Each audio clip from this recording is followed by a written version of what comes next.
And just like that, we made 80 euros. What is up, my dudes? Cheap bastard talking to ya, and this is the part 2 of a flipping a PC from 150 to 1000 euros. So on this one peaceful day, I received a call from a woman who was looking for that 150 euro PC. She told me that her kid found this PC on the internet and asked her to call me. So we arranged the time and I drove around 15 kilometers to deliver the PC. To my surprise, the lady didn't negotiate at all and paid the full asking price of 230 euros. And it all ended there, or so I thought. 2 days later, I received an email from her kid saying that the GPU died and it doesn't show any video signal and the fans stopped spinning. So I had to return the GPU once again for the replacement. Unfortunately, they didn't have one, so I had to pay 5 euros extra for the same HD 7850 but 2GB edition. And to sum everything up, I made 75 euros in total after replacing the GPU. And I do not know why, but it took me a month to sell that PC, and that kid with his mom were the only people interested in the most famous computer on YouTube.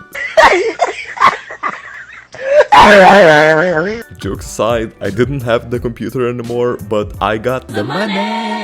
And gaming with euro bills is a bit too fancy for me, so with the 225 euro budget to spare this time, I immediately jumped onto my local online marketplace and started looking for new parts. And after a couple of days of deal hunting, here's what I came up with.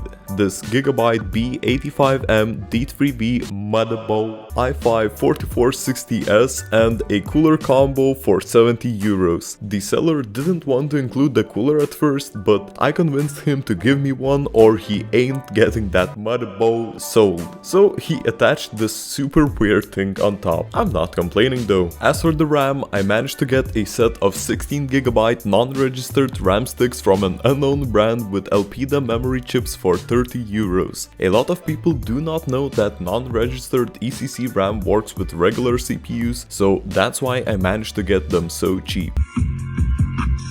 And as promised, this time I got a proper power supply, a used Corsair VS450 for 25 euros. To my surprise, it even has dual 8-pin PCIe power connectors. But whoever decides to plug something like GTX 1080 Ti to this thing, I can safely assume that their casual day looks something like this.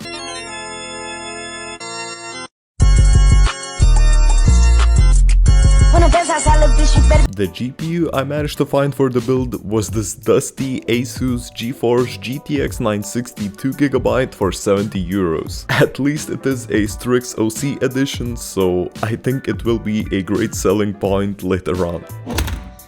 And because at this point the budget became super tight, I had no choice but to buy this Seagate laptop 500GB hard drive for 10 euros and a brand new SATA cable for 49 cents. Although I do have to mention that when I started building the PC, the 30cm SATA cable was a bit too short, so I had to get the 50cm cable instead for the same price. And finally, the case. With my remaining 20 euros, I thought about buying a new one like in the previous episode. Brand new Intertech Hornet 303 RGB case from an online store for 30. But a brand new case for around 20 euros would be super small and pretty bad in terms of build quality. So I ended up with this, a used and shattered air-cooled Rift case for 20 euros.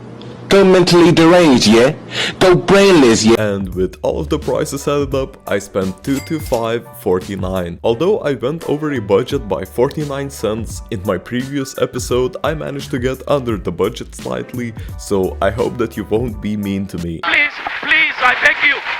I also hope that with all of these parts on the table, the building edit would be good. It's 2 up in the morning, girl, and the DJ playing that song. Now what you gonna do?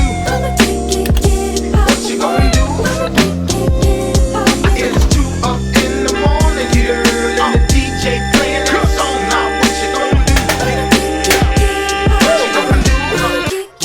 Yeah, I got that black no living American Express. And after those parts were turned into a PC, there's only one thing left to do: fire up the system. Yeah, I know how it is. No, I meant this. 2,000 years later. Okay, so I got lucky that it runs. Time for the benchmarks. And on CSGO, I was blown away by these averages on various settings. The huge surprise here is that with only €75 additional PC cost, we managed to improve CSGO performance by 42.5% on average. Insane! Cyberpunk also ran marginally better no matter the resolution, 720p low or 1080p low, although 60 FPS threshold is nowhere to be reached on this PC. The improvement on Red Dead Redemption 2 was also immeasurable. In the last episode, the game didn't want to start at all, but now I could teleport smoothly on 720p low settings. Later on, I tried to launch Call of Duty Warzone. Despite me trying to reinstall the GPU drivers using scan and repair feature, launching the game in safe mode, I got this error no matter what. Same goes for Forza Horizon 4. The game just didn't want to run and stayed like that with 0% CPU usage.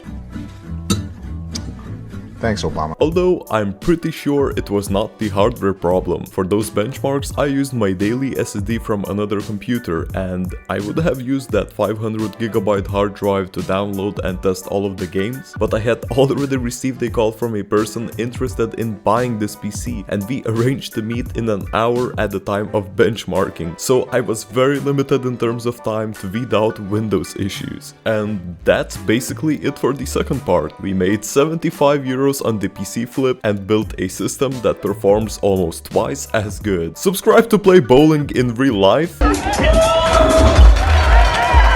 And don't forget to stay cheap, my dudes.